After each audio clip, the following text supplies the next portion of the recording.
High guys, welcome to day second on trip. सकाळी आवरून रेस्टॉरंटवर नाश्ता करून आम्ही निघालो. दांडेलीला बाय बाय केलं. पुढं डान्स करत, रील्स बनवत, गाणी गात, मस्ती मजाक करत प्रवास पुढे चालू.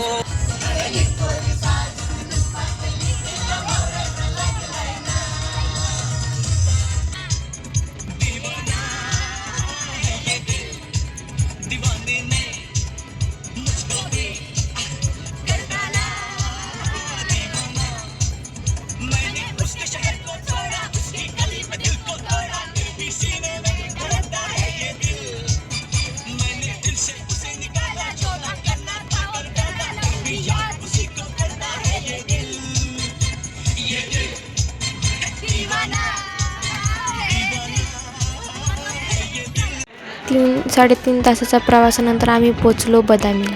प्रवासामुळं सगळे कंटाळे होते, थोडे फ्रेश झाले आणि केव्ज बघायला निघाले. तिकीट वगैरे काढलं. पर पर्सन 25 रुपये असं त्या केव्जचं तिकीट होतं. आम्ही गेलो खरं तर चुकीच्या टाईमला, कारण गाईड्स वगैरे सगळे जेवायला गेले होते, त्यामुळे आम्हाला गाईडच नाही भेटला. मग सरांनीच आम्हाला त्याची माहिती सांगितली. बदामी ही कर्नाटकच्या बागलकोट जिल्ह्यातील एक प्रसिद्ध ऐतिहासिक स्थळ असून 6व्या शतकातील चालुक्य राजवटीतील वास्तुकलेचा उत्कृष्ट नमुना आहे. येथे एकूण 4 लेणी असून त्यातील कोरीव काम आणि मूर्ती अत्यंत आकर्षित आहेत.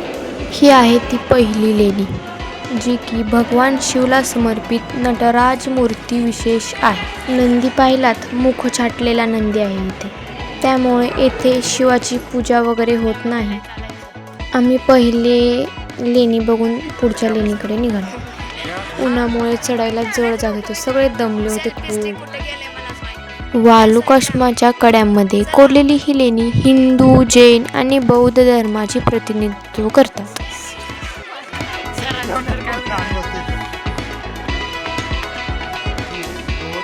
ही आहे दुसरी लेणी.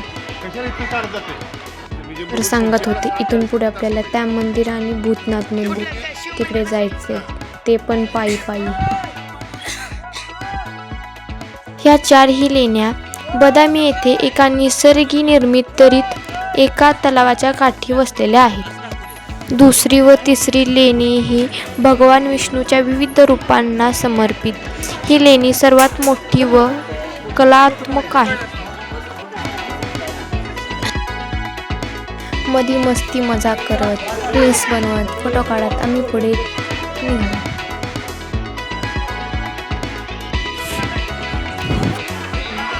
ही आहे तिसरी लेणी. विष्णूची रूपं त्रिविक्रम नरसिंह यांना समर्पित आहे. वर जाईल तसं मस्त नजारा दिसत होता. ही आहे लास्ट चौथी लेणी, जी की जैन धर्माला समर्पित आहे. येथील कोरीव काम द्रविड आणि नागर वास्तुकलेचा संगम दाखवतो. लेण्यांमध्ये खूप मस्त कोरीव काम केलेलं आहे.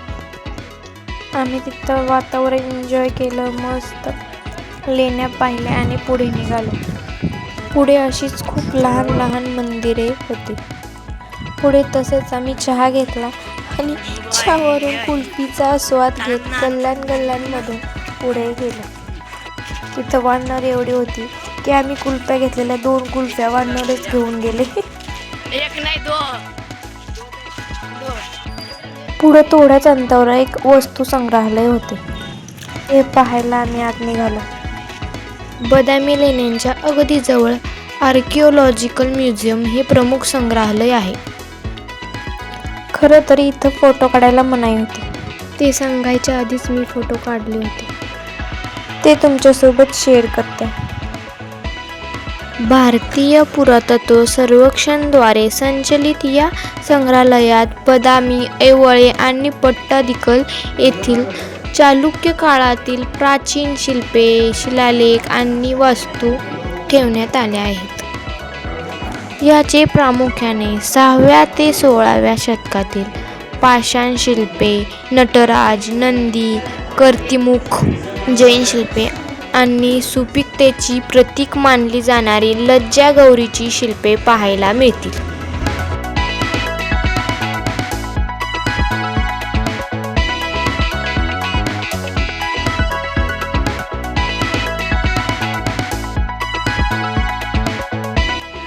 म्युझियम पाहून आम्ही पुढे भूतनाथ मंदिरला निघालो.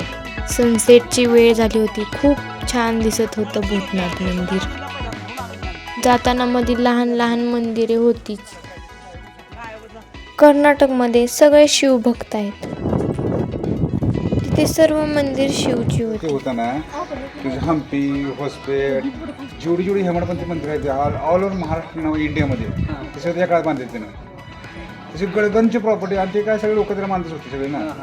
मग ज्यावेळेस हे आक्रमण झालं आदिलशाहचं वगैरे त्यावेळेस त्यांनी काय केलं, ही हिंदू राष्ट्र आणि यात शिवभक्त आहेत सगळे कर्नाटकमध्ये. आणि शिवभक्त म्हणजे शंकर.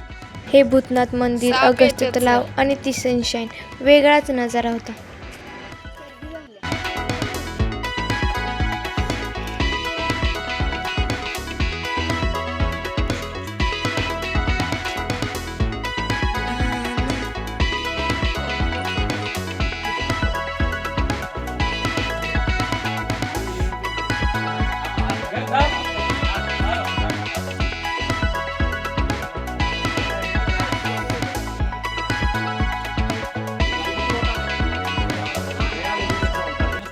हे मंदिर वाळूच्या लाल खडकांत बनवलेले असून ते उत्तर भारतीय व दक्षिण भारतीय शैलीचा सुरेख देखावा आहे.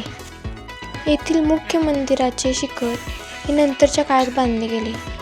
ते नागर शैलीमध्ये बांधले गेले आहे. तेथे मोठमोठ्या दगडांवर सुद्धा छान कला केलेली होती. तुम्ही पाहू शकता किती छान काम केलेलं आहे इथे दगडांवरती.